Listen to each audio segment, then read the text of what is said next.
This video is not a financial advice. We are not attorneys, CPAs, or financial advisors. This video is made for entertainment purposes only, so do not take them as financial advice. We do not know your personal specific financial situation. We suggest you seek an actual financial advisor for real financial advice. Thank you. Time to take your wealth to the next level. Welcome to Learn Wealth, your go-to channel for real estate insights, market charts, and golden opportunity. Let's build wealth together. What's up, my Learn Wealthy community? How's everybody doing? It's Monday morning, and I just want to talk to you guys and get you guys update on the market because you know I want this channel to be of value to everybody. So we're gonna go over the markets. We're gonna start over because you know we're leaning towards a recession, right? We've been getting a bull steepener case lately where the short-term end of a treasury has a higher yield right now. The curve is inverted, right? The curve is currently inverted, and the two-year treasury has a higher yield than the 10-year treasury, and it's uninverting in a bull steepener case where the two-year treasury is dropping fast to cause that uninversion of the curve. So let's see. Right now, 2-year is 4.42. It's still a higher yield than the 10-year treasury. It's this is the yield and the 2-year is dropping faster than the 10-year. So it's dropping at 0.011. This is dropping at 0.01, almost the same time, but they're both crashing. They're both dropping. So again, it still supports our thesis of a coming recession. And see that it's very nearly uninverting in that bull steepener case scenario.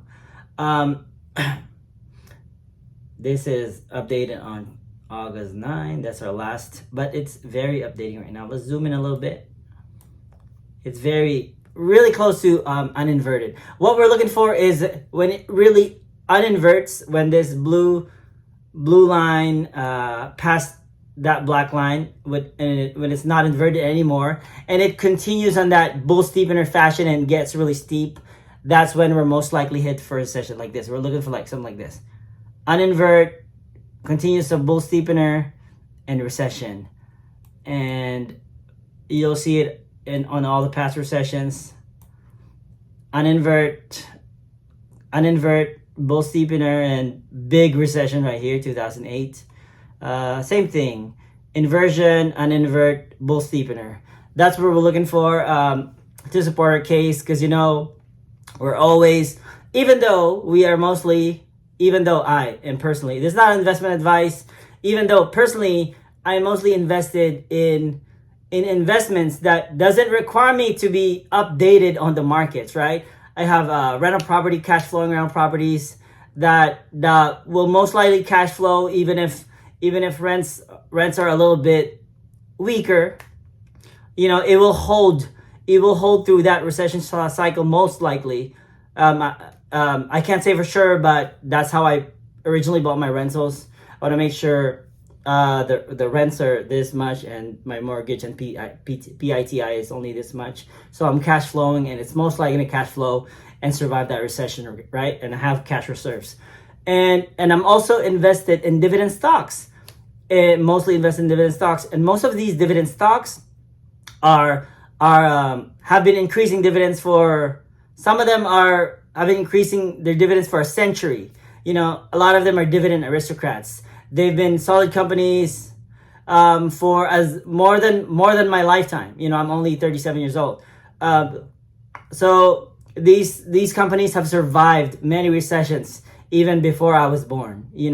So these are the companies I'm mostly invested in, yet I still wanna keep updated and analyze the market, because the worst strategy as an investor is to be like an ostrich and bury your head in the sand and not know anything about what's happening in the world, right? So we're gonna try to get evidence today that we can see to support our theses. So let's see the job numbers, see what's going on. Oh, well, yeah, the last job numbers that came up, it broke the Psalms rule. And the jobs numbers is usually on the first Friday of every month. So we're going to see the, on the next Friday, next month's first Friday, and see what's going to happen on the jobs number at that time. And if it's not a good news, if the unemployment keeps going up, then the Federal Reserve, will most likely cut their rates.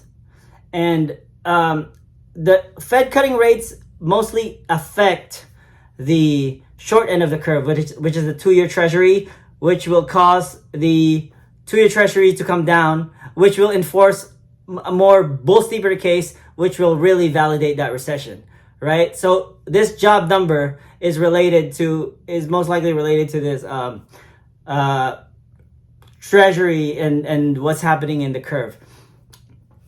So, and a lot of time when the Federal Reserves are cutting rates, a lot of times, there's a lot of people in the mainstream media right now, who are like, oh, the Fed's going to cut rates, we're going to have a lot of money, the stock market's going to go up, But because these people have lost touch with reality, right? The stock market's going to go up. But in the real economy, like I said, the stock market is nothing but the big casino. It's just the big casino. The real economy, if the Federal Reserve are cutting rates, that means unemployment is soaring. And that means people's lives are getting harder and harder in the real economy, where people are buying groceries and owning homes, losing their investments, losing their jobs, right? So that's what's usually happening when the Federal Reserves are cutting rates. So it's definitely not something to be happy about, And other people in these mainstream financial news are even begging for the Fed to cut rates, so the stock market can go back up and continue this heroin-induced bull market, right? So central banks rates, these are the bank rate of the world central banks. As you can see, Japan is only 0.25. They actually increased the rates a little bit. It was like they were like at 0 rates, and those increased rates is what they said that they're causing the recent stock market crash with the carry trade. But China is in a recession too. But they haven't really. The rates are low. I don't know if they decreased to 0 and how much they cut, but they're going through it too. They have a real estate market crash right now, and economic market crash. Also, you have to know that the difference between nominal rates and real rates. So this is 5.55, but if you get the real rates, you adjust it to inflation. Our inflation right now is, I believe, 3.4. So our real rates would be about 2% right? And other info that may support our theses of a recession, other than the yield curve already, that's like extremely solid throughout history, nearly 100%, nearly. There's a debatable one recession that I'll research more about that and let you know. But so yeah, Bitcoin.com says Jamie Dimon says U.S. recession still on the horizon as J.P. Morgan. So yep. Jamie Dimon says he still sees a recession on the horizon. Globest, Jamie Dimon still sees a 65% chance of recession. So Jamie Dimon, all these bank people, they have this is basically the CEO of JP Morgan, right? A lot of major banks and commercial banks have boots on the ground, people that really know what's going on in the market, and obviously they know other CEOs, they know other bank owners, and I believe they're the reason, these banksters are the reason why the 10-year and 2-year Treasury, the yield curve has been so accurate throughout history. Because, instead of in times of recession, they're going to be taking their money out of the risk assets like stocks and real estate and all the risk assets, right? And they're going to put it on risk-off asset like bonds, Another thing that supports our theses right here, McDonald's, they've issued their $5 menu. Still didn't sell. And they're most of their news is CEO saying nobody's going to McDonald's anymore. Well, a lot of people are still, obviously, but it's not the same, and they're not getting the revenue that they need. So yeah, Airbnb stocks all also been falling. Right, look at that. 152, 155, 159, all the way down to 114. I think this does a lot to do with people's ability to travel. They're gonna focus on their basic needs first, like food and housing and groceries, instead of traveling and leisure, right? But even their food, they can't even eat at McDonald's anymore either. The value meal, $5 value meal, they didn't even really work that much to get people coming back to McDonald's.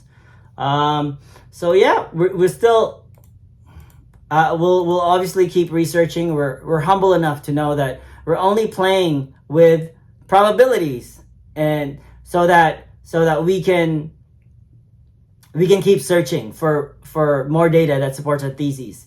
If you're like those type of people that, oh, I'm so certain we're gonna have a recession, then a lot of those people mostly just get it wrong. So yeah, we gotta stay humble and keep searching for more data that will support our theses. As a subscriber of Learn Wealthy, then I will always keep you posted on what's happening in the market, what's happening in the macroeconomics, and if you're in what's happening in real estate, also in the U.S. But if you're also in the Houston area, then I will also keep you posted on what's happening in the Houston and Texas market, because as you know, I'm also a real estate agent here in Houston, Texas. So that's it for our Monday morning update. I hope you enjoyed this short video. Have a good day. Have a good rest of the week. Please subscribe and support my channel, and let's learn wealthy together.